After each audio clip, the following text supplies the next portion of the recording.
A versão do Godzilla que vimos em -1 é sem dúvida única, não apenas por seu design, mas pela forma como ele destrói tudo ao seu redor. É simplesmente majestoso. Normalmente, o hálito atômico nas diferentes versões do Godzilla se comporta como um simples raio, mas neste caso estamos diante de uma explosão precisa, controlada e ao mesmo tempo capaz de apagar tudo que está à sua volta.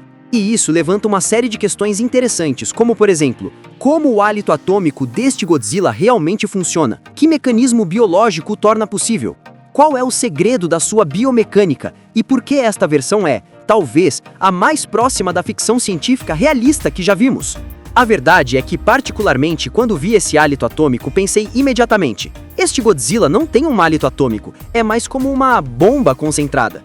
Mas, para efeitos práticos, visuais e tradicionais, vemos a expulsão de um raio de energia, mantendo esse aspecto icônico, mas com um pano de fundo completamente diferente. Porque, desta vez, Godzilla não canaliza poder, ele o contém, e quando o libera, não o faz gradualmente, ele o descarrega de uma só vez. Um mecanismo brutal, muito brutal. Agora, para entender como funciona o hálito atômico de Godzilla -1, precisamos em primeiro lugar ir diretamente ao que disse o diretor Takashi Yamazaki. Em várias entrevistas, Yamazaki explicou que o objetivo era mostrar uma versão que se afastasse da tradicional e que ele, junto com sua equipe, considerasse ser a mais realista do poder do Godzilla.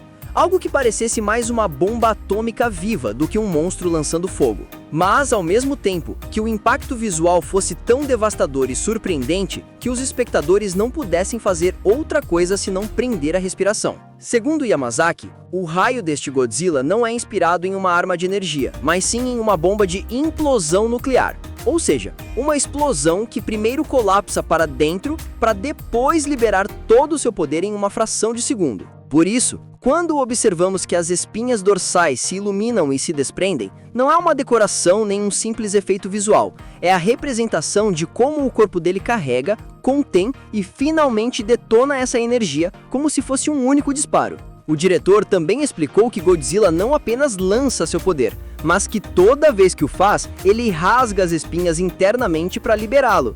E isso muda completamente a forma como entendemos a sua biologia, porque o seu hálito atômico não é respiração, é reação nuclear controlada e dirigida. Agora, se tentarmos explicar o hálito atômico de -1 dentro da ficção científica, a chave está em entendê-lo como um processo biológico de acumulação e liberação de energia nuclear que está em conflito bestial com a capacidade abissal de regeneração de Godzilla. Enquanto as espinhas dorsais funcionariam como condensadores biológicos, estruturas projetadas para armazenar radiação em níveis extremos, por outro lado, seu sistema de regeneração está funcionando a todo vapor para reparar os tecidos internos que se rasgam constantemente, enquanto ele tenta concentrar, conter e acumular toda essa quantidade de poder de uma só vez. Já quase no final, o corpo de Godzilla concentra essa energia em um ponto tão crítico que, quando a pressão atinge o seu limite entre o poder e o fator regenerativo que ele pode sustentar, o organismo colapsa internamente, realizando uma violenta retração das espinhas para posteriormente expelir toda a energia. Em termos biológicos, o corpo do Godzilla se comporta como uma câmara de reação viva, onde cada detonação implica um alto dano colossal, e que, é claro, não seria possível sem uma regeneração constante. Por isso, toda vez que dispara, seu corpo deve manter uma certa imobilidade, ele se contrai e se rasga, enquanto está constantemente em seu processo de reconstrução. Em resumo, seu hálito atômico não é um ataque sustentado, mas uma descarga total. Um fenômeno tão brutal que só poderia existir em uma criatura que vive à beira da sua própria destruição. Neste ponto, eu me pergunto, o que é mais poderoso neste Godzilla? Seu fator de regeneração ou seu poder de destruição? Agora, quando se realiza a análise de qualquer Godzilla, a comparação com outras versões parece inevitável, mas também acredito que muitas vezes se torna impossível, e este é um dos detalhes que sempre questiono muitos fãs de Godzilla em geral.